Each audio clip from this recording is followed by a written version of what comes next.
Energy is eternal delight. William Blake said that. It may be a bit poetic for planning grid capacity, but it does capture something fundamental about power, doesn't it? Welcome back to the deep dive.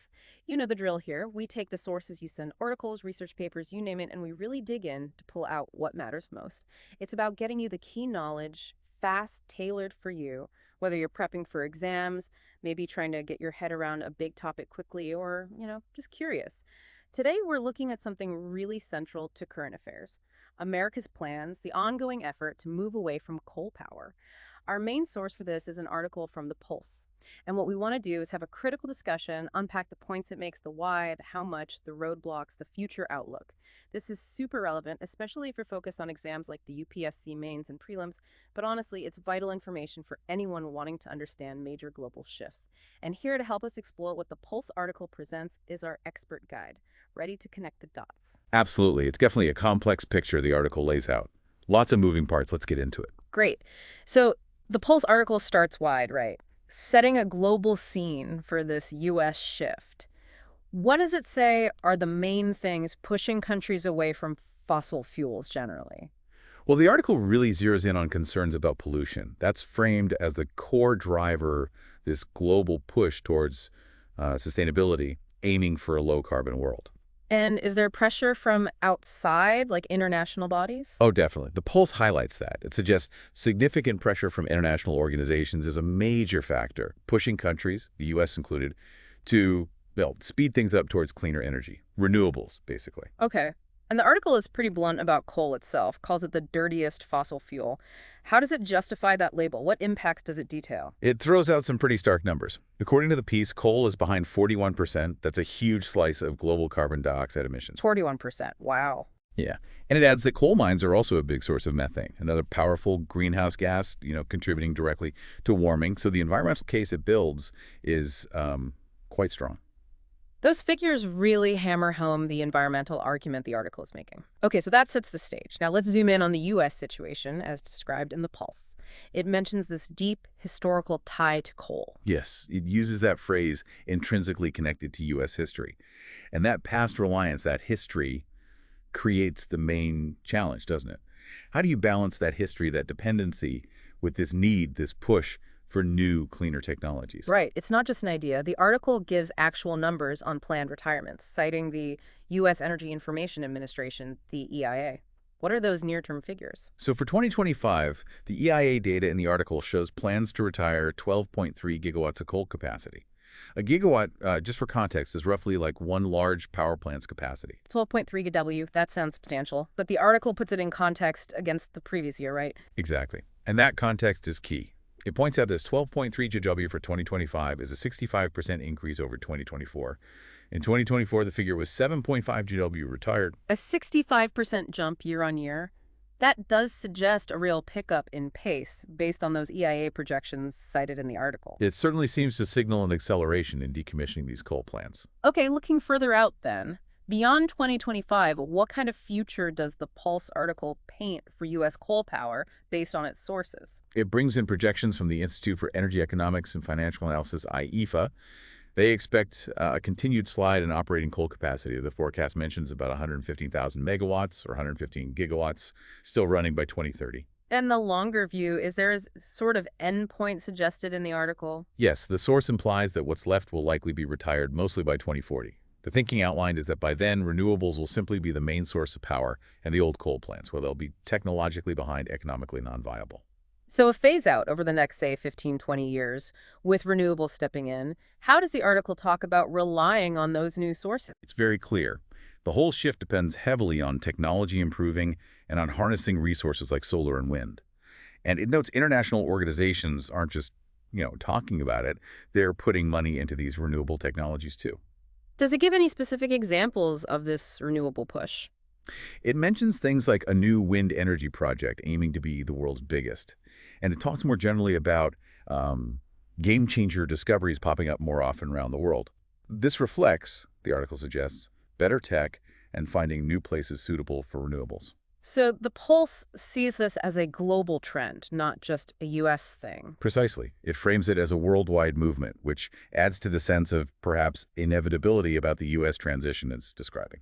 Okay, we've got the why, the environment, global pressure. We've got the what, the U.S. retirement numbers, the shift to renewables. But transitions like this always hit bumps. What major challenges does the article bring up? And this is really where it gets complicated. The article points out that even if coal doesn't make sense economically overall, for certain specific regions in North America, it's the foundation of their economy. Which states does it single out? It names Wyoming, North Dakota, Kentucky, Hmm. and West Virginia specifically. In these places, coal isn't just energy, it's jobs, communities, history, everything tied together. And that economic reality is creating actual roadblocks, legislative ones. That's a key challenge it highlights, yes. Some of those same states, because they depend so much on coal, have passed laws that actually make it harder to shut down coal plants there. Wow, so state laws actively resisting the national trend described. Right, it's an economic problem becoming a legal political one, too. Adds a whole other layer. Are there other potential spanners in the works mentioned in the article? Things that could slow this down? Yes, there's another interesting angle. The article raises the possibility that really high demand for electricity, driven by new tech like AI data centers, Yep. massive EV charging needs, that sort of thing, could actually put the brakes on retiring coal plants. How so? Well, the source suggests if the demand surge is too big too fast and renewables can't ramp up quickly enough, or if grid stability becomes an issue, then keeping those existing coal plants online longer might seem necessary. It could delay or even cancel some planned retirements. That's a fascinating potential conflict the article raises. The tech enabling the green shift might also create power demands that make the shift itself harder, at least initially. Does it mention the coal mines themselves, the supply side?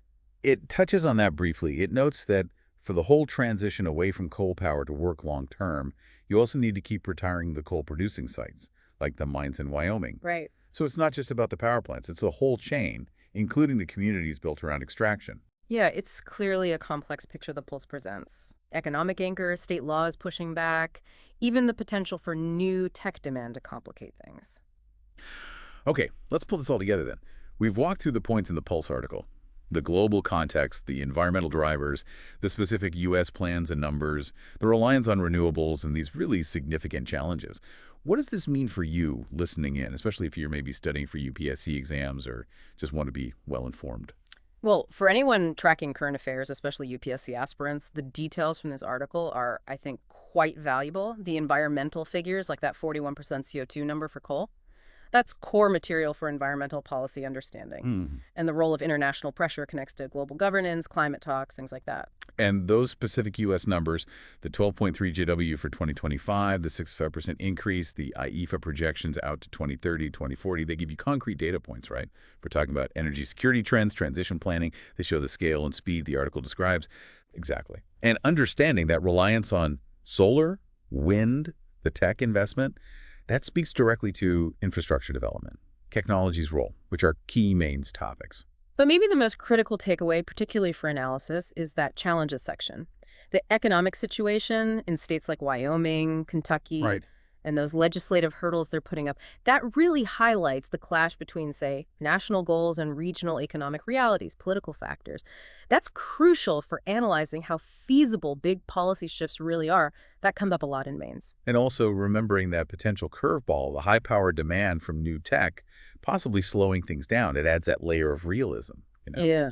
considering potential bottlenecks and competing needs. And so by unpacking this Pulse article, we've essentially mapped out its narrative. The push away from coal, environment, global pressure, the plan accelerating U.S. retirements, future reliance on renewables based on EIA EFA data, and the pushback, economic dependency, state laws, potential demand issues. It provides a structured way to understand the dynamics involved in this huge energy shift, specifically through the lens of this one source. It's clear from the article, though, that while the U.S. has these significant plans, it's definitely not a simple path forward. There are major environmental, tech, economic, and political knots to untangle. Which leads us to a final thought, something for you to chew on after listening to our discussion of the Pulse piece today.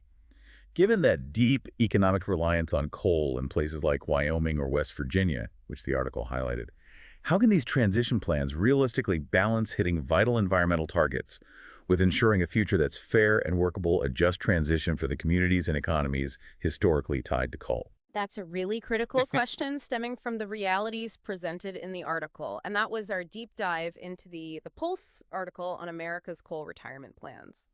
We really hope this critical look at the source gave you some useful perspectives. If you found this valuable, please do give us a like and subscribe to the deep dive so you catch our future explorations. And definitely keep the conversation going. Let us know in the comments below what questions did this raise for you, or what other topics should we tackle next. Thanks for tuning in. We'll see you on the next deep dive.